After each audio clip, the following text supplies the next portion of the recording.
ਵੱਖਰੀ ਬਣਾਉਣ ਵਾਸਤੇ ਕਮੇਟੀ ਜਿਹੜਾ ਸਹਿਯੋਗ ਦੇਣਾ ਸੀ ਦੇਣ ਦੀ ਮੈਂ ਗੱਲ ਕੀਤੀ ਸੀ, ਉਹਦੇ ਲਈ ਮੈਂ ਪਛਤਾਵੇ ਦੀ ਅਰਦਾਸ ਕਰਾਂਗਾ ਗੁਰੂ ਅੱਗੇ। ਮੈਂ ਪੁੱਛਣਾ ਚਾਹੁੰਦਾ ਸਰਨਾ ਸਾਹਿਬ ਨੂੰ ਕਿ ਤੁਸੀਂ ਦਿੱਲੀ ਸਿੱਖ ਗੁਰਦੁਆਰਾ ਪ੍ਰਬੰਧਕ ਕਮੇਟੀ, ਸਿੱਖ ਕੌਮ, ਦਿੱਲੀ ਦੀ ਸੰਗਤ ਨੂੰ ਕਿਆ ਤੁਸੀਂ ਬੇਵਕੂਫ ਸਮਝ ਰੱਖਿਆ? ਤੁਸੀਂ ਇਸ ਹਰਿਆਣਾ ਕਮੇਟੀ ਨੂੰ ਬਣਾਉਣ ਵਾਸਤੇ ਜੋ ਜੀ ਤੋੜ ਮਿਹਨਤ ਕੀਤੀ, ਤੁਸੀਂ ਲਗਾਤਾਰ ਲੱਗੇ ਰਹੇ ਕਿ ਇਹ ਸ਼੍ਰੋਮਣੀ ਕਮੇਟੀ ਦੇ ਸ਼ਿਕੰਜੇ ਚੋਂ ਬਾਹਰ ਆਉਣਾ ਚਾਹੀਦਾ ਹੈ। ਔਰ ਸੋਨੀਆ ਗਾਂਧੀ ਨੂੰ ਤੁਸੀਂ ਐਡਰੈਸ ਕਰ ਰਹੇ ਹੋ ਦੱਸਦੇ ਹੋਏ ਕਿ ਕਿਸ ਤਰੀਕੇ ਦੇ ਨਾਲ ਹਰਿਆਣਾ ਦੇ ਸਿੱਖਾਂ ਦੀ ਇਹ ਮੰਗ ਹੈ। ਔਰ ਅੱਜ ਤੁਸੀਂ ਇਹ ਗੱਲ ਕਹਿ ਰਹੇ ਹੋ ਕਿ ਜੀ ਮੈਨੂੰ ਲੱਗਿਆ ਕਿ ਉਸ ਵਕਤ ਸ਼੍ਰੋਮਣੀ ਕਮੇਟੀ ਦਾ ਪ੍ਰਬੰਧ ਠੀਕ ਨਹੀਂ ਹੈ, ਇਸ ਕਰਕੇ ਉਹਨਾਂ ਦੇ ਹੱਥ ਤੋਂ ਜਾਣਾ ਚਾਹੀਦਾ। ਨੁਮਾਇੰਦੇ ਬਣ ਗਏ ਉਸ ਅਕਾਲੀ ਦਲ ਦੇ ਜਿਹਨੂੰ ਪਿਛਲੇ 25 ਸਾਲਾਂ ਤੋਂ ਤੁਸੀਂ ਕੋਸਦੇ ਰਹੇ। 25 ਸਾਲਾਂ ਤੋਂ ਤੁਸੀਂ ਹਮੇਸ਼ਾ ਇਹ ਗੱਲਾਂ ਅਕਾਲੀ ਦਲ ਦੇ ਖਿਲਾਫ ਕਰਦੇ ਰਹੇ, ਸ਼੍ਰੋਮਣੀ ਕਮੇਟੀ ਦੇ। ਅੱਜ ਤੁਹਾਡਾ ਇਕੱਤਰਤਾ ਹੋਣ ਕਰਕੇ ਤੁਸੀਂ ਸਾਰੇ ਇਸ ਏਜੰਡੇ ਤੋਂ ਮੁਕਰਨ ਲੱਗ ਪਏ। ਮੈਨੂੰ ਪੁਰਾਣਾ ਸਮਾਂ ਮੈਂ ਯਾਦ ਹੈ ਕਿ ਜਥੇਦਾਰ ਅਵਤਾਰ ਸਿੰਘ ਹਿੱਤ ਨੂੰ ਤੁਸੀਂ ਕਹਿੰਦੇ ਹੁੰਦੇ ਸੀ ਕਿ ਜੇ ਕਰਪਸ਼ਨ ਦਾ ਕੋਈ ਜਨਮਦਾਤਾ ਦਿੱਲੀ ਕਮੇਟੀ ਦੇ ਵਿੱਚ ਤੇ ਅਵਤਾਰ ਸਿੰਘ ਹਿੱਤ ਹੈ, ਤੁਸੀਂ ਉਹਨਾਂ ਨਾਲ ਵਕਤ ਤੇ ਗੱਲ ਵਖੜੀ ਪਾ ਲਈ। ਤੁਸੀਂ ਬਾਦਲ ਪਰਿਵਾਰ ਦੇ ਉੱਤੇ ਨਾਲ ਲਗਾਤਾਰ ਤੁਸੀਂ ਮਹਾਰਾਜ ਦੇ 328 ਸਰੂਪਾਂ ਦੇ ਉੱਤੇ ਗੱਲ ਕਰਦੇ ਰਹੇ। ਅਕਾਲ ਤਖਤ ਸਾਹਿਬ ਨੂੰ ਹਮੇਸ਼ਾ ਤੁਸੀਂ ਉਹਦੀ ਸੈਂਟੀਗ੍ਰਿਟੀ ਨੂੰ ਚੈਲੰਜ ਕੀਤਾ। ਔਰ ਜਿਹੜੀ ਗੱਲ ਤੁਸੀਂ ਉੱਥੇ ਕਹੀ ਹੈ ਕਿ ਮੈਂ ਅਰਦਾਸ ਕਰਾਂਗਾ ਗੁਰੂ ਅੱਗੇ, ਪਛਤਾਵਾ ਕਰਾਂਗਾ, ਮੈਂ ਸਮਝਦਾ ਕਿ ਅਗਰ ਅਖੰਡ ਪਾਠ ਸਾਹਿਬ ਦੀ ਲੜੀਆਂ ਵੀ ਰੱਖੀ ਜਾਣ ਤੇ ਤੁਹਾਡੇ ਗੁਨਾਹ ਬਖਸ਼ੇ ਨਹੀਂ ਜਾ ਸਕਦੇ। ਤੁਸੀਂ ਸੰਗਤਾਂ ਨੂੰ ਬਾਰ-ਬਾਰ ਹਮੇਸ਼ਾ ਅਕਾਲ ਤਖਤ ਸਾਹਿਬ ਦੇ ਨਾਲ ਔਰ ਕੌਮ ਦੇ ਨਾਲ ਟਕਰਾਅ ਕਰਨ ਦੀ ਨੀਤੀ ਦੇ ਵਿੱਚ ਰੱਖਿਆ। ਮੁੱਦਾ ਕਿ ਕਿਸ ਤਰੀਕੇ ਦੇ ਨਾਲ ਪਿਛਲੇ ਸਮਿਆਂ ਤੋਂ ਸਰਦਾਰ ਪਰਮਜੀਤ ਸਿੰਘ ਸਰਨਾ, ਸਰਦਾਰ ਹਰਵਿੰਦਰ ਸਿੰਘ ਸਰਨਾ ਕੌਮ ਦੇ ਨਾਲ ਖਿਲਵਾੜ ਕਰਦੇ ਆਏ, ਕੌਮ ਨੂੰ ਗੁੰਮਰਾਹ ਕਰਦੇ ਆਏ ਔਰ ਹਰ ਗੱਲ ਨੂੰ ਆਪਣਾ ਯੂ ਟਰਨ ਮਾਰ ਕੇ ਉਹਦੇ ਵਿੱਚੋਂ ਪੱਲਾ ਛੁਡਾਉਂਦੇ ਆਏ। ਕੱਲ ਬਹੁਤ ਹੀ ਨਮੋਸ਼ੀ ਵਾਲੀ ਇੱਕ ਸਟੇਟਮੈਂਟ ਉਹਨਾਂ ਨੇ ਜਿਸ ਵਕਤ ਦਰਬਾਰ ਸਾਹਿਬ ਦੀ ਪ੍ਰੈਸ ਕਾਨਫਰੰਸ ਕੀਤੀ ਜਾ ਕੇ, ਔਰ ਉੱਥੇ ਦੇ ਮੀਡੀਆ ਦੇ ਨਾਲ ਜਿਸ ਵਕਤ ਇਹ ਗੱਲ ਕੀਤੀ ਕਿ ਹਰਿਆਣਾ ਕਮੇਟੀ ਦੇ ਬਾਰੇ ਜਿਸ ਵਕਤ ਗੱਲ ਕੀਤੀ, ਔਰ ਅੱਜ ਦੀ ਅਖਬਾਰਾਂ 'ਚ ਵੀ ਜਿਸ ਤਰੀਕੇ ਨਾਲ ਲਿਖਿਆ ਕਿ ਗੁਰਦੁਆਰਾ ਵੱਖਰੀ ਬਣਾਉਣ ਵਾਸਤੇ ਕਮੇਟੀ ਜਿਹੜਾ ਸਹਿਯੋਗ ਦੇਣਾ ਸੀ ਦੇਣ ਦੀ ਮੈਂ ਗੱਲ ਕੀਤੀ ਸੀ, ਉਹਦੇ ਲਈ ਮੈਂ ਪਛਤਾਵੇ ਦੀ ਅਰਦਾਸ ਕਰਾਂਗਾ ਗੁਰੂ ਅੱਗੇ। ਮੈਂ ਪੁੱਛਣਾ ਚਾਹੁੰਦਾ ਸਰਨਾ ਸਾਹਿਬ ਨੂੰ ਕਿ ਤੁਸੀਂ ਦਿੱਲੀ ਸਿੱਖ ਗੁਰਦੁਆਰਾ ਪ੍ਰਬੰਧਕ ਕਮੇਟੀ, ਸਿੱਖ ਕੌਮ, ਦਿੱਲੀ ਦੀ ਸੰਗਤ ਨੂੰ ਕਿਆ ਤੁਸੀਂ ਬੇਵਕੂਫ ਸਮਝ ਰੱਖਿਆ ਕਿ ਜਿਸ ਵਕਤ ਤੁਹਾਡਾ ਜੀ ਕਰਦਾ ਤੁਸੀਂ ਹਰ ਆਪਣੀ ਸਟੇਟਮੈਂਟ ਨੂੰ ਬਾਰ-ਬਾਰ ਬਦਲ ਦਿੰਦੇ ਹੋ। ਔਰ ਕਿਸ ਤਰੀਕੇ ਦੇ ਨਾਲ ਪਿਛਲੇ ਕਈ ਸਾਲ ਜਦ ਤੁਸੀਂ ਗੁਰਦੁਆਰਾ ਪ੍ਰਬੰਧਕ ਕਮੇਟੀ ਦਾ ਨਿਜ਼ਾਮ ਚਲਾ ਰਹੇ ਸੀ, ਤੁਸੀਂ ਇਸ ਹਰਿਆਣਾ ਕਮੇਟੀ ਨੂੰ ਬਣਾਉਣ ਵਾਸਤੇ ਜੋ ਜੀ ਤੋੜ ਮਿਹਨਤ ਕੀਤੀ, ਤੁਸੀਂ ਲਗਾਤਾਰ ਲੱਗੇ ਰਹੇ ਕਿ ਇਹ ਸ਼੍ਰੋਮਣੀ ਕਮੇਟੀ ਦੇ ਸ਼ਿਕੰਜੇ ਚੋਂ ਬਾਹਰ ਆਉਣਾ ਚਾਹੀਦਾ ਹੈ। ਔਰ ਦਿੱਲੀ ਕਮੇਟੀ ਨੂੰ ਕਿਸ ਤਰੀਕੇ ਦੇ ਨਾਲ ਵਰਤਿਆ ਜਿਸ ਤੋਂ ਤੁਸੀਂ ਅੱਜ ਮੁਨਕਰ ਨਹੀਂ ਹੋ ਸਕਦੇ।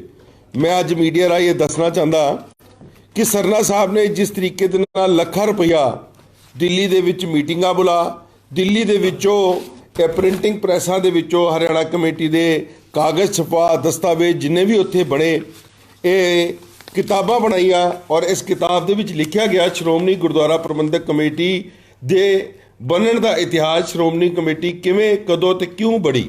ਇਹ ਹਰਿਆਣਾ ਕਮੇਟੀ ਨੂੰ ਬਣਾਉਣ ਵਾਸਤੇ ਇਹ ਸਾਰੇ ਕਾਗਜ਼ ਤੁਸੀਂ ਇੱਥੋਂ ਦਸਤਾਵੇਜ਼ ਤਿਆਰ ਕੀਤੇ ਔਰ ਲਗਾਤਾਰ ਤੁਸੀਂ ਇਹ ਚਿੱਠੀਆਂ ਇਹ ਸੋਨੀਆ ਗਾਂਧੀ ਨੂੰ ਪਾਈ ਗਈ, ਇਹ ਡਾਕਟਰ ਮਨਮੋਹਨ ਸਿੰਘ ਜੀ ਨੂੰ ਪਾਈ ਗਈ, ਅਹਿਮਦ ਪਟੇਲ ਜੀ ਨੂੰ ਪਾਈ ਗਈ।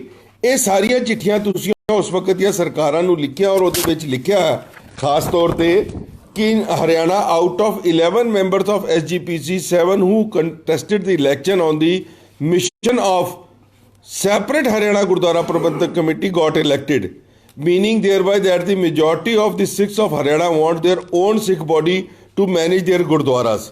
ਤੁਸੀਂ ਇਹ ਚਿੱਠੀ ਲਿਖ ਰਹੇ ਹੋ ਦਿੱਲੀ ਸਿੱਖ ਗੁਰਦੁਆਰਾ ਪ੍ਰਬੰਧਕ ਕਮੇਟੀ ਦੇ ਲੈਟਰ ਪੈਡ ਦੇ ਉੱਤੇ ਬਤੌਰ ਪ੍ਰਧਾਨ, ਔਰ ਸੋਨੀਆ ਗਾਂਧੀ ਨੂੰ ਤੁਸੀਂ ਐਡਰੈਸ ਕਰ ਰਹੇ ਹੋ ਦੱਸਦੇ ਹੋਏ ਕਿ ਕਿਸ ਤਰੀਕੇ ਦੇ ਨਾਲ ਹਰਿਆਣਾ ਦੇ ਸਿੱਖਾਂ ਦੀ ਇਹ ਮੰਗ ਹੈ। ਔਰ ਅੱਜ ਤੁਸੀਂ ਇਹ ਗੱਲ ਕਹਿ ਰਹੇ ਹੋ ਕਿ ਜੀ ਮੈਨੂੰ ਲੱਗਿਆ ਕਿ ਉਸ ਵਕਤ ਸ਼੍ਰੋਮਣੀ ਕਮੇਟੀ ਦਾ ਪ੍ਰਬੰਧ ਠੀਕ ਨਹੀਂ ਹੈ, ਇਸ ਕਰਕੇ ਉਹਨਾਂ ਦੇ ਹੱਥ ਤੋਂ ਜਾਣਾ ਚਾਹੀਦਾ ਹੈ। ਅੱਜ ਤੁਸੀਂ ਜਦ ਅਕਾਲੀ ਦਲ ਦੇ ਨੁਮਾਇੰਦੇ ਬਣ ਗਏ ਉਸ ਅਕਾਲੀ ਦਲ ਦੇ ਜਿਹਨੂੰ ਪਿਛਲੇ 25 ਸਾਲਾਂ ਤੋਂ ਤੁਸੀਂ ਕੋਸਦੇ ਰਹੇ, 25 ਸਾਲਾਂ ਤੋਂ ਤੁਸੀਂ ਹਮੇਸ਼ਾ ਇਹ ਗੱਲਾਂ ਅਕਾਲੀ ਦਲ ਦੇ ਖਿਲਾਫ ਕਰਦੇ ਰਹੇ ਸ਼੍ਰੋਮਣੀ ਕਮੇਟੀ ਦੇ। ਅੱਜ ਤੁਹਾਡਾ ਇਕੱਤਰਤਾ ਹੋਣ ਕਰਕੇ ਤੁਸੀਂ ਸਾਰੇ ਇਸ ਏਜੰਡੇ ਤੋਂ ਮੁਕਰਨ ਲੱਗ ਪਏ।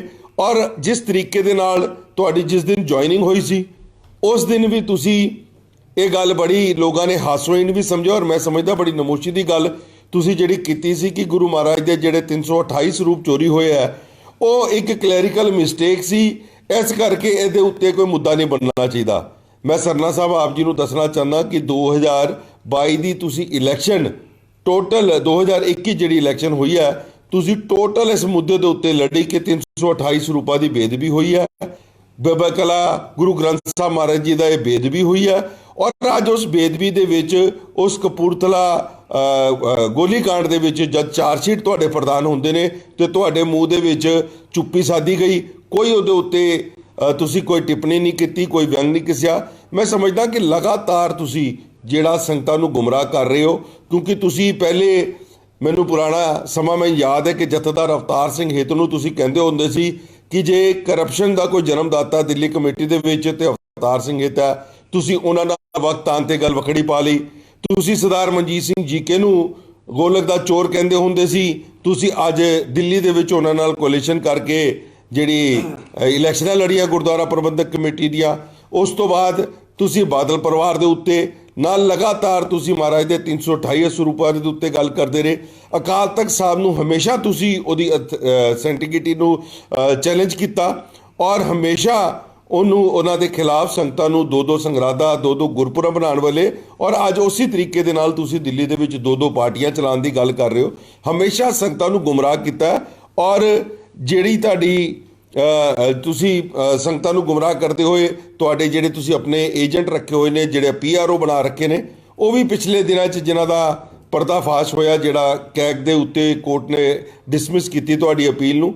ਮੈਂ ਸਮਝਦਾ ਕਿ ਇੰਨੀ ਵੱਡੀ ਜਿਹੜਾ ਧੋਖਾ ਸੰਗਤ ਦੇ ਨਾਲ ਅੱਜ ਤੱਕ ਦਿੱਲੀ ਦੇ ਇਤਿਹਾਸ ਵਿੱਚ ਕਿਸੇ ਸਿੱਖ ਲੀਡਰ ਨੇ ਨਹੀਂ ਦਿੱਤਾ, ਜਿਸ ਤਰੀਕੇ ਦੇ ਨਾਲ ਤੁਸੀਂ ਇਹ ਗੱਲ ਕੀਤੀ ਹੈ। ਔਰ ਇਹ ਬੜੀ ਨਮੋਸ਼ੀ ਦੀ ਗੱਲ ਹੈ। ਔਰ ਜਿਹੜੀ ਗੱਲ ਤੁਸੀਂ ਉੱਥੇ ਕਹੀ ਹੈ ਕਿ ਮੈਂ ਅਰਦਾਸ ਕਰਾਂਗਾ ਗੁਰੂ ਅੱਗੇ ਪਛਤਾਵਾ ਕਰਾਂਗਾ, ਮੈਂ ਸਮਝਦਾ ਕਿ ਅਗਰ ਅਖੰਡ ਪਾਠ ਸਾਹਿਬ ਦੀ ਲੜੀਆਂ ਵੀ ਰੱਖੀ ਜਾਣ ਤੇ ਤੁਹਾਡੇ ਗੁਨਾਹ ਬਖਸ਼ੇ ਨਹੀਂ ਜਾ ਸਕਦੇ। ਕਿ ਜਿਸ ਤਰੀਕੇ ਦੇ ਨਾਲ ਤੁਸੀਂ ਸੰਗਤਾਂ ਨੂੰ ਗੁੰਮਰਾਹ ਕੀਤਾ, ਤੁਸੀਂ ਸੰਗਤਾਂ ਨੂੰ ਬਾਰ-ਬਾਰ ਹਮੇਸ਼ਾ ਅਕਾਲ ਤਖਤ ਸਾਹਿਬ ਦੇ ਨਾਲ ਔਰ ਕੌਮ ਦੇ ਨਾਲ ਟਕਰਾਅ ਕਰਨ ਦੀ ਨੀਤੀ ਦੇ ਵਿੱਚ ਰੱਖਿਆ। ਔਰ ਅੱਜ ਜਿਸ ਤਰੀਕੇ ਦੇ ਨਾਲ ਕੱਲ ਤੁਸੀਂ ਉੱਥੇ ਜਾ ਕੇ ਬਿਆਨ ਦਿੱਤੇ ਨੇ, ਵਾਕਈ ਇਹ ਇੱਕ ਸ਼ਰਮਿੰਦਗੀ ਵਾਲੀ ਗੱਲ ਹੈ। ਔਰ ਮੈਂ ਚਾਹਾਂਗਾ ਕਿ ਆ ਕੇ ਜਲਦ ਤੋਂ ਜਲਦ ਗੁਰਦੁਆਰਾ ਰਕਾਬਗੰਜ ਸਾਹਿਬ ਅਖੰਡ ਪਾਠ ਰੱਖ ਕੇ ਆਪਣੀਆਂ ਇਹਨਾਂ ਭੁੱਲਾਂ ਬਖਸ਼ਾਉਣ ਦੀ ਤੁਸੀਂ ਗੱਲ ਕਰੋ।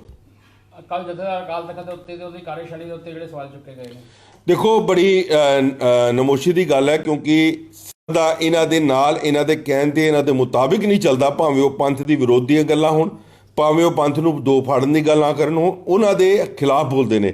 ਔਰ ਕੱਲ ਜਿਸ ਤਰੀਕੇ ਦੇ ਅੱਗੇ ਜਿਹੜਾ ਇਹਨਾਂ ਨੇ ਸੰਬੋਧਨ ਕਰਦੇ ਹੋਏ ਕਿਹਾ ਕਿ ਇਸ ਤੋਂ ਸਿਆਣਾ ਕੋਈ ਜਥੇਦਾਰ ਲੈ ਕੇ ਆਓ ਤੇ ਅਸੀਂ ਉਹਨੂੰ ਲਗਾ ਦਈਏ, ਮੈਂ ਸਮਝਦਾ ਕਿ ਸਰਨਾ ਸਾਹਿਬ ਤੁਹਾਨੂੰ ਕੌਮ ਦੇ ਉਹਨਾਂ ਲੀਡਰਾਂ ਨੂੰ, ਕੌਮ ਦੀ ਜਿਹੜੀ ਅਗਵਾਈ ਕਰਨ ਵਾਲੀ ਸ਼ਖਸੀਅਤ ਦੀ ਉਹਦੀ ਗਰੀਮਾ ਦੇ ਬਾਰੇ ਧਿਆਨ ਰੱਖਣਾ ਚਾਹੀਦਾ।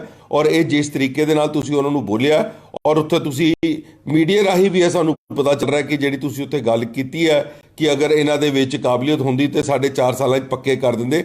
ਅੱਜ ਜਿਸ ਤਰੀਕੇ ਦੇ ਨਾਲ ਤੁਸੀਂ ਬਾਦਲ ਪਰਿਵਾਰ ਦੀ ਪਿੱਠ ਠੋਕ ਰਹੇ ਹੋ, ਤੁਹਾਨੂੰ ਨਮੋਸ਼ੀ ਹੋਣੀ ਚਾਹੀਦੀ ਹੈ, ਕਿਉਂਕਿ ਇਹ ਉਹੀ ਬਾਦਲ ਪਰਿਵਾਰ ਹੈ ਜਿਸ ਵਕਤ ਤੁਸੀਂ ਡੇਰਾ ਮਾਫੀ ਦੀ ਚਿੱਠੀ ਲੈ ਕੇ ਗਏ ਸੀ ਇੱਥੋਂ ਤੇ ਉਹਨਾਂ ਨਾਲ ਤਾਂ ਤੁਹਾਡੀ ਸਾਂਝ ਹੋਈ ਸੀ, ਉਸ ਵਕਤ ਤੁਸੀਂ ਇਹਨਾਂ ਦੇ ਖਿਲਾਫ ਵੀ ਉਸੇ ਵਕਤ ਬੋਲੇ ਸੀ। ਸੋ ਇਹ ਸਾਰੀਆਂ ਗੱਲਾਂ ਜਿਹੜੀਆਂ ਤੁਸੀਂ ਉਸ ਵਕਤ ਕਰਦੇ ਰਹੇ ਹੋ, ਅੱਜ ਤੁਹਾਡੇ ਉੱਤੇ ਵਾਪਸ ਆ ਰਹੀਆਂ ਨੇ ਕਿ ਤੁਸੀਂ ਹਮੇਸ਼ਾ ਅਕਾਲ ਤਖਤ ਨੂੰ ਵਰਤਣ ਦੀ ਕੋਸ਼ਿਸ਼ ਕੀਤੀ ਹੈ। ਔਰ ਅੱਜ ਜਥੇਦਾਰ ਸਾਹਿਬ ਜਦ ਤੁਹਾਡੀ ਗੱਲਾਂ ਨਹੀਂ ਮੰਨ ਰਹੇ ਤੇ ਤੁਸੀਂ ਉਹਨਾਂ ਬਾਰੇ ਬੋਲਣਾ ਸ਼ੁਰੂ ਕੀਤਾ, ਬੜੀ ਮੰਦਭਾਗੀ ਘਟਨਾ ਹੈ। ਮੈਂ ਸਮਝਦਾ ਕਿ ਇਹੋ ਜਿਹੇ ਯੂ ਟਰਨ ਮਾਰਨ ਵਾਲੇ ਲੋਕਾਂ ਤੋਂ ਸੰਗਤ ਨੂੰ ਸੁਚੇਤ ਰਹਿਣਾ ਚਾਹੀਦਾ।